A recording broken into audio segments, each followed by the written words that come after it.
नमस्कार दोस्तों, मैं डॉक्टर प्रियंका परसुइंग BHMS। आज हम होम्योपैथी के बारे में बात करेंगे। होम्योपैथी क्या है, उसके प्रिंसिपल्स क्या है, उसके यूजेस क्या हैं। सबसे पहले होम्योपैथी एक ऑल्टरनेटिव सिस्टम ऑफ मेडिसिन है। ऑल्टरनेटिव किसका है? एलोपैथी का, क्योंकि ज़्यादातर हम लोग एलोपैथी पे रिलाई करते हैं। तो डॉक्टर हैनीमैन एक ऑल्टरनेटिव लेकर के आए कि नेचुरल तरीके से कैसे हम लोगों को हील करें और परमानेंटली हील करें। इस आइडिया के साथ होम्योपैथी आया।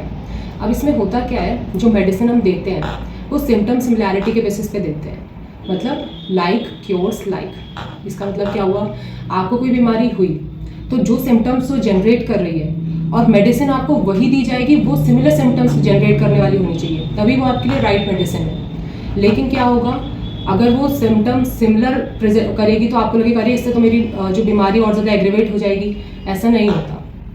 जो जब आपको मेडिसिन दी जाएगी वो और ज़्यादा हायर लेवल पे सिम्टम्स को जनरेट करेगी और ज़्यादा पावरफुल, और आपका जो बॉडी का नेचुरल इम्यून सिस्टम होगा उसको एक्टिवेट करेगी, उसको पावरफुल करेगी। और इस तरीके से आपका खुद का डिफेंस सिस्टम उस बीमारी से लड़ पाएगा। और फिर हम बाहर से जो एक्सटर्नल मेडिसिन दे रहे हैं, जब हम देखेंगे कि इंप्रूवमेंट हो रहा है, हम उसके डोसेस को कम करते चले जाएंगे। इस तरीके से हमने कुछ नहीं किया, सिर्फ आपके इम्यून सिस्टम को सपोर्ट किया होम्योपैथिक मेडिसिन के थ्रू, और आपने अपनी बीमारी पे खुद ही जीत पा ली। ये इसका सिंपल सा फंडा होता है। इसलिए इसके बोलते हैं कि साइड इफेक्ट कम से कम होते हैं और नेचुरल वे में ये काम करती है। तो ये हमने छोटा सा इंट्रोडक्शन रखा होम्योपैथी का। अब हम इसके प्रिंसिपल्स के बारे में बात करते हैं कि किस आधार पर ये, किन सिद्धांतों पर ये काम करती है। तो सबसे पहले आता है लॉ ऑफ सिमिलर, जो मैंने अभी थोड़ा सा इंट्रोडक्शन भी दिया कि सिमिलिया मतलब कि लाइक क्योर्स लाइक। जैसे मैं एक एग्जाम्पल भी समझाती हूँ। एक मेडिसिन हमारी अपिस मेलिफिका, तो उसको बोलते हैं कि पॉइजन ऑफ हनी बी, उससे वो बनी है। अब हम सोचेंगे हम पॉइजन दे रहे हैं, हम उसको ऐसे पोटेंटाइज कर देते हैं। जब हम मधुमक्खी काटते हैं तो कैसे सिम्टम्स आते हैं हमारे अंदर? Redness, burning pain, stinging pain, swelling हो जाएगी, जलन होगी।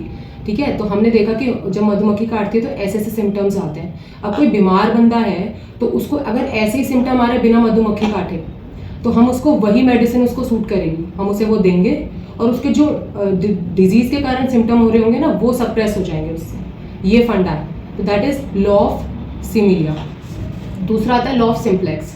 इसका मतलब है सिंपल सिंगल रेमेडी एक बार में दे जाती है। अभी प्रेजेंटली आपके अंदर जो भी सिम्टम्स आ रहे हैं, कोई भी बीमारी है, तो हम एक टाइम पे आपको एक ही परफेक्ट मेडिसिन आपके लिए बैठेगी। ऐसा नहीं है कि सर्दी की हो रही है, जुकाम हो रहा है, एक मेडिसिन दे दी, बुखार हो रहा है, दूसरी दे दी, ठीक है, हेडेक हो रहा है, तीसरी दे दी। ऐसा नहीं है। आपकी पूरी कॉन्स्टिट्यूशन, पूरी पर्सनैलिटी पे एक ही मेडिसिन निकल करके आएगी। तो ये इसका प्रिंसिपल है सेकंड, लॉ ऑफ सिंप्लेक्स, कि वन टाइम में आपको एक बार में एक ही मेडिसिन मोस्ट सूटेबल रहती है इसमें। ठीक है।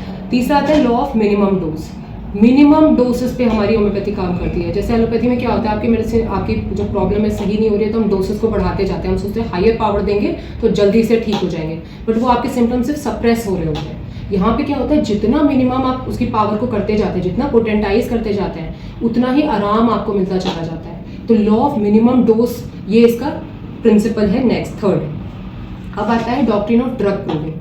ड्रग प्रूविंग का मतलब क्या? हमने जब ये मेडिसिन मैट्रिया मेडिका में डॉक्टर हैनीमैन सर ने डाली तो पहले प्रूव किया हेल्दी इंडिविजुअल्स पे, क्योंकि बीमार पे करके क्या करेंगे, उनके खुद के सिम्टम्स अंदर पड़े हुए हैं। तो हेल्दी इंडिविजुअल्स पे इनको पहले प्रूव किया गया है, तब जा करके ये मेडिसिन हमने यूज़ करनी शुरू की है। तो कोई भी उसमें मेडिसिन आपको ऐसी नहीं मिलेगी जो होम्योपैथी में यूज़ हो रही है जिसकी प्रूविंग, ड्रग प्रूविंग नहीं हुई है, वो भी हेल्दी इंडिविजुअल्स पे। तो ये एक डॉक्ट्रिन है उसका। फिर आता है drug dynamisation, doctrine of drug dynamisation. इसमें क्या होता है, पोटेंटाइजेशन बोलते हैं इसको। मतलब क्या, जो नेचुरल चीज़ें, क्रूड चीज़ें हमारे इन्वायरमेंट में, कोई प्लांट है, कोई वेजिटेबल, कोई एनिमल का पॉइजन हो गया, कुछ भी हो गया, वो क्रूड फॉर्म में तो खतरनाक भी है और आपको उल्टा अनहेल्दी कर देगा, बट उसको पोटेंटाइज करके, उसको डाइल्यूट कर करके उसको एक वंडरफुल मेडिसिन बनाना, ये इस प्रिंसिपल में आता है, doctrine of drug dynamisation. Next आता है कुछ दो थ्योरीज है इसमें, एक थ्योरी ऑफ क्रोनिक डिजीजेस और एक theory of vital fruits. Chronic diseases आप समझते होंगे कि जो बीमारियां लंबी चलती हैं। अब हम जब डॉक्टर हैनीमैन सर इन बीमारियों को ठीक करते करते अपनी मैट्रिया मेडिका लिख रहे थे, देख रहे थे कि कुछ बीमारियां तो वापस आती हैं कुछ टाइम के बाद में, कुछ महीने बाद, कुछ सालों बाद। तो वो कंफ्यूज हो गए कि यार मैं तो ठीक कर रहा हूँ, फिर क्या दिक्कत है ये। तो उन्होंने तब ये प्रिंसिपल निकाला कि कुछ क्रोनिक डिजीजेस होती हैं जो रीअकर होती हैं, तो उनके पीछे रीजन भी क्रोनिक होता है, तो हमें उस पर भी काम करना है। तो उन्होंने होम्योपैथिक मेडिसिन में ऐसे भी मेडिसिन कोई इन्वॉल्व किया या उन पर ड्रग प्रूविंग की जो लंबी टाइम की जो बीमारियां हैं उनको ठीक कर सके। तो इसी में इसी चीज़ को हम लोग बोलते हैं, उन्होंने जो पूरा ये लिखा, पूरा ये इन्वेंट किया, वही सब आता है थ्योरी ऑफ क्रोनिक डिजीजेज में। लास्ट आता है थ्योरी ऑफ वाइटल फोर्स। अब हमारी जो ह्यूमन ऑर्गेनिज्म है, हम जो हैं, तो हम तीन चीज़ों से मिलकर बने according to doctor Hahnemann, body, mind and spirit. तो वो जो स्पिरिट है, बॉडी और माइंड तो हम समझते हैं, जो स्पिरिट है ना, उसको उन्होंने वाइटल फोर्स कहा। उन्होंने बोला हम जो भी एक्टिविटी कर रहे हैं उसके पीछे जो पावर है, जो दिखती नहीं है बट उसी से सारी चीज़ें हम कर पा रहे हैं, उसी पावर की वजह से, वो हमारी वाइटल फोर्स है। और जब भी हम बीमार पड़ते हैं ना, इसका मतलब वो वाइटल फोर्स डिरेंज हो रही है, वो नॉर्मली काम नहीं कर पा रही है। जब वो थोड़ा बहुत डिरेंज होती है तो हमारी बॉडी में इतनी क्षमता है कि हम उसे वो ठीक कर लेती है उसे। लेकिन जब वो ज़्यादा डिरेंज हो जाती है देन वी नीड मेडिसिन। और होम्योपैथिक मेडिसिन का मेन फोकस यही रहता है वाइटल फोर्स को एम्पावर करना, उसको जागृत करना कि भाई लड़ो अपनी जो तुम्हारे अंदर बीमारी आ गई उससे। तो इस स्पिरिट को सर ने वाइटल फोर्स करा है, इस पावर को। तो ये हमारे प्रिंसिपल्स खत्म होते हैं। अब हम थोड़े से यूजेस की बात कर लेते हैं। जैसे कहा जाता है, एक मिथ है कि अरे होम्योपैथी खाएंगे तो एकदम से तुम सही नहीं होने के, ऐसा कुछ भी नहीं है। हमारे पास कुछ ऐसी मेडिसिन हैं कि जो एक्यूट बीमारी में काम करती है, कुछ हैं जो क्रोनिक में काम करती हैं, और कुछ है जो पोलिक रेस्ट है, सब में काम करती है।